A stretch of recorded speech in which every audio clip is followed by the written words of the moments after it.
आइए हम आपको लेके चलते हैं स्वभू शंभू यानी कि जो अपने आप जमीन से अवतरित हुए हैं शिवलिंग पहुंच चुके। नमस्कार दोस्तों, अमृत कलश में आपका हार्दिक अभिनंदन है।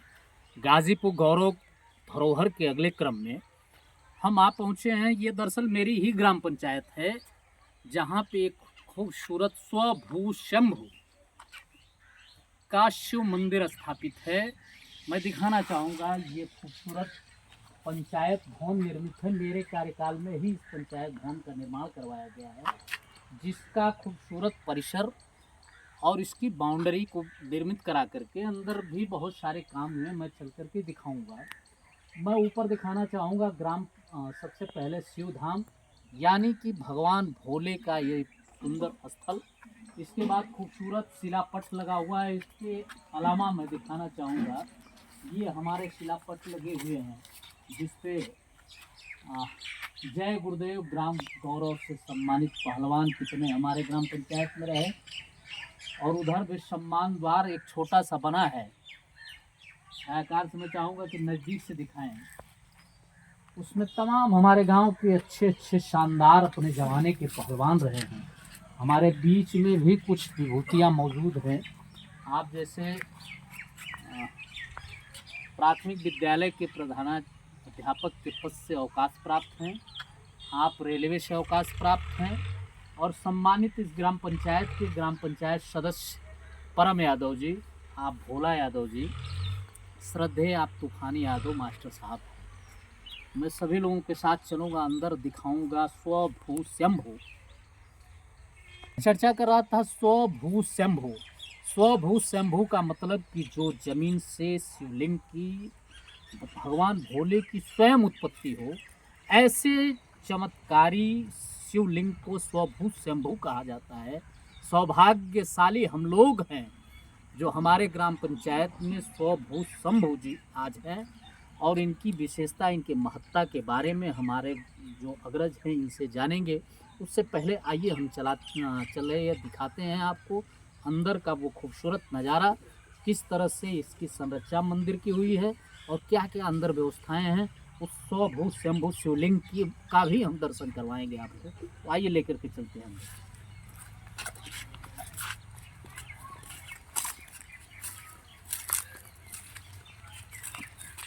प्रवेश करते ही खूबसूरत फूल और ये सुसज्जित चहरदीवारी के बाद मैं दिखाना चाहूँगा, यहाँ पे हरिशंकरी लगी हुई है। ये खूबसूरत बिल्कुल छाते के आकार का ये बरगद पीपल का पेड़, इतना मनमोहक, वो पुरानी यादें सारी ताज़ा हो जाती हैं। थे कोना का ठंडा पानी पीपल के छाँव रे, उसी तरह खूबसूरत पीपल और बरगद का ये छाँव और ये खूबसूरत कुआं जो आज भी निर्मित है, हमारे बीच में मौजूद है। मैं दिखाना चाहूँगा, ये मैं अपने कार्यकाल में इसका निर्माण कार्य तो नहीं कह सकता, इसकी मरम्मत करवाने का काम किया था। अभी थोड़ा क्षतिग्रस्त हो गया है। इसके बाद मैं दिखाना चाहूँगा, अंदर अभी भी पानी भरा हुआ है, काफ़ी ऊपर तक पानी है। और मात्र मुझे लगता है कि 15 फीट पे ही आपको पानी मिल जाएगा। ये खूबसूरत चारदीवारी और हमारे ग्राम पंचायत के कुछ सम्मानित साथियों द्वारा ये तमाम फूल पत्तियों को लगवाया गया है। और ग्राम पंचायत से भी कुछ काम यहाँ हुए हैं, जैसे ये मेरे कार्यकाल में लाइट लगी थी।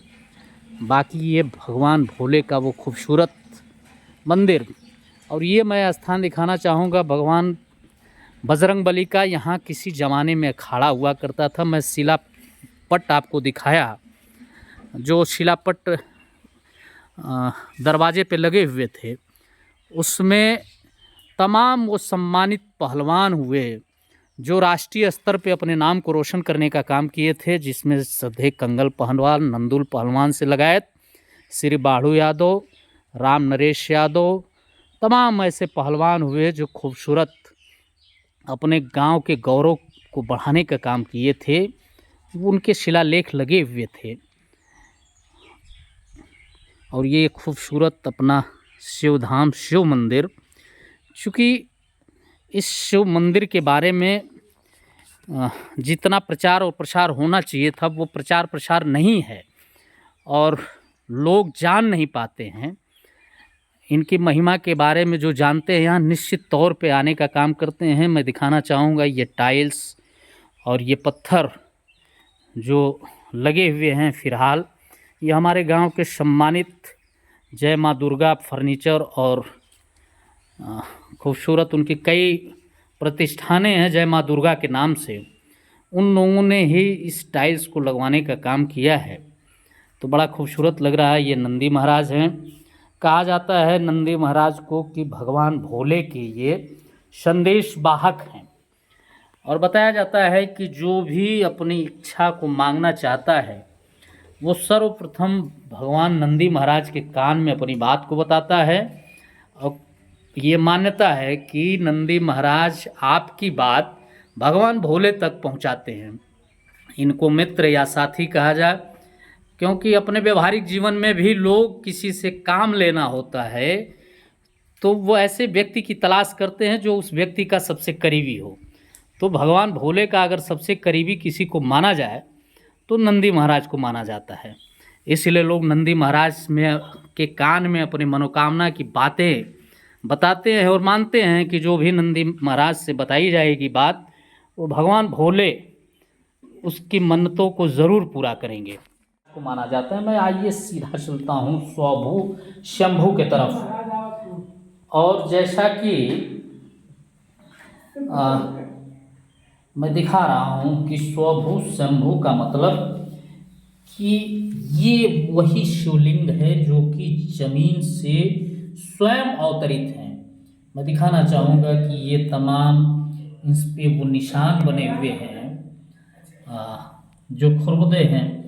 कहीं ना कहीं प्राण प्रतिष्ठित जो भी आप शिवलिंग देखेंगे वो विशेष पत्थर से निर्मित और जौहरी द्वारा उसको तराशा गया होता है और पूरी तरह से चिकना होता है। लेकिन ये खरबदा चूँकि ये स्वभू शंभू हैं और ज़मीन से अवतरित हैं इसलिए इनका स्वरूप इस तरह से है। यहाँ पे मैं दिखाना चाहूँगा ये थोड़ी सी टाइल्स टूट गई है, बाकी इतना खूबसूरत मंदिर निर्मित है और इसका गुंबद मैं दिखाना चाहूँगा, काफ़ी ऊंचा गुंबद है और पुराने ज़माने का कईयों 100 साल पुराना ये है मंदिर आपका। और ये मैं दीवार को दिखाना चाहूँगा, लगभग 1 मीटर मोटी ये दीवारें हैं।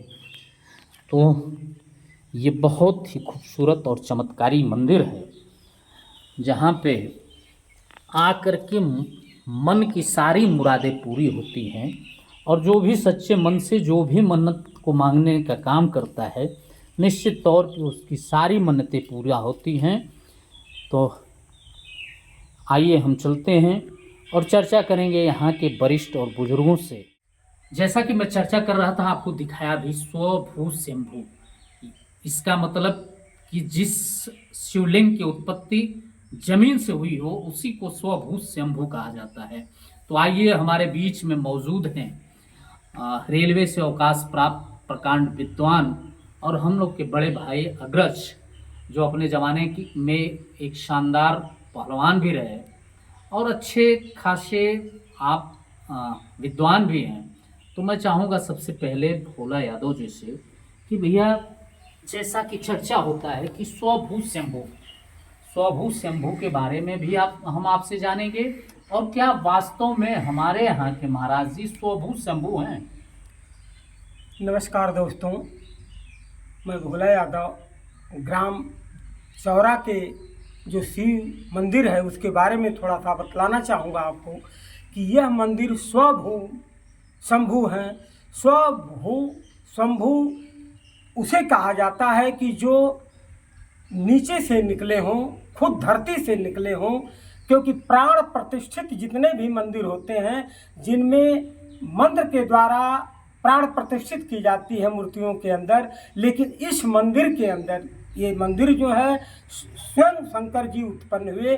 बुजुर्ग लोग पहले बतलाया करते थे हम लोगों को कि यहाँ कुछ नहीं था, एक पतला था पत्थर दिखाई दिया जिस पर घास गढ़ने वाली कुछ माताएं गईं और उसमें अपना खुरपी टेने लगी। रगड़ के तो रक्त निकल पड़ा। जब रक्त निकला तो अवाक हो गई। अब ग्रामवासियों से जाके उन्होंने कहा कि अरे उस मंदिर के वहाँ पर एक पत्थर है जहाँ पर कि हमने खुरपी टेया तो रक्त निकल पड़ा। लोगों ने आके देखा तो रक्त लगा हुआ था और खोदना शुरू किया। जब खोदना शुरू किया तो बहुत नीचे तक खोदे लेकिन नहीं अता पता लगा। तो लोग नतमस्तक होकर के और वहाँ पर मंदिर का निर्माण किया गया। होती होंगी, तो इसके बारे में कहाँ तक क्या सत्यता है? इस मंदिर के बारे में बहुत सत्यता है। कई बार तो लोगों ने कहा कि यहाँ पर सूखा जब पड़ जाता था या आषाढ़ सावन में बारिश नहीं होती थी तो लोग जो है यहाँ अर्घ भरते थे और अर्घ भरते ही 24 घंटा बीतने के बाद में मूसलाधार बारिशें हुई। कई बार हुआ है ऐसा। और शंकर तो वाकई में दूसरे के दुख के लिए होते ये ऐसे देवता हैं कि जब भी कोई आराधना इनका करता है और दूसरे के हित के लिए होते हैं। इनके पास दया इतना है, कहा गया है कि जहाँ दया तहाँ धर्म है। धर्म की परिभाषा ही दया है, जहाँ दया तहाँ धर्म है। कहते हैं कि जब समुद्र से 14 रत्न निकले, श्री मणिरंभा वारुणी अमीय शंख गजराज अकल्प धेनु समधेनु धन धनवंतरा विश्वास, 14 रत्न इसी श्लोक में हैं। और वो 14 रत्न में विष भी जो निकला तो शंकर भगवान ने सोचा कि इस विष को अगर दोबारा समुद्र में डाल दिया जाएगा तो जीव जंतु सारे मर जाएंगे। तो जीवों की रक्षा के लिए उस शंकर जी ने हलाहल विष को पान किया। परम यादव जी, ये सारे लोग मौजूद हैं, तो पुनः मैं सभी दर्शक साथियों से निवेदन करूंगा जो भी भगवान शिव में आस्था और विश्वास रखते हैं, अगर आपकी कोई भी निश्चित तौर पे मनोकामनाएं हैं वो भगवान भोले यहाँ ज़रूर पूरा करते हैं। तो मैं उम्मीद करूंगा कि जो भी भक्तगण साथी हैं वहाँ आएंगे और दर्शन करेंगे, फल प्राप्त करेंगे। बहुत बहुत धन्यवाद।